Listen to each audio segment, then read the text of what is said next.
સાવરકુંડલામાં જેવી મોદી હાઈસ્કૂલમાં ડમી વિદ્યાર્થીની ઝડપાઈ ધોરણ 10ના પેપરમાં નાની બહેનના બદલે મોટી બહેન પરીક્ષા આપવામાં આવતાની સાથે જ ભાંડો ફૂટ્યો હતો। બંને બહેનો સામે પોલીસ ફરિયાદ નોંધાતા પોલીસે તપાસ હાથ ધરી છે। પ્રિન્સિપાલ દ્વારા સાવરકુંડલા ટાઉન પોલીસ સ્ટેશનમાં ડમી વિદ્યાર્થીની અને મૂળ પરીક્ષા આપનાર વિદ્યાર્થીની સામે પોલીસ ફરિયાદ નોંધાવવામાં આવી છે। પોલીસે વિદ્યાર્થીઓ અને વિદ્યાર્થીનીઓના વાલીઓને અપીલ પણ એવી કરી છે કે વિદ્યાર્થીઓ પાસ નાપાસ થતા હોય છે।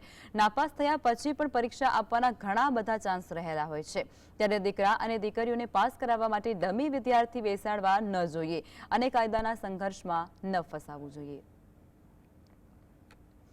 એક વિદ્યાર્થી પોતાની જ નાની બેન પોતાની હતી જે એસએસસીની પરીક્ષા હતી, એનું ગણિતનું પેપર હતું ને એના બદલે એની મોટી બેન જ એ પરીક્ષા લખવા આવી હતી અને આ મોટી બેન જે ડમી કેન્ડિડેટ હતી એ પકડાઈ હતી। એ બાબતની ફરિયાદ દાખલ કરવામાં આવેલ છે। આ અનુસંધાને વધારે તપાસ અત્યારે ચાલુમાં છે સાવરકુંડલા ટાઉન પોલીસ સ્ટેશન ખાતે।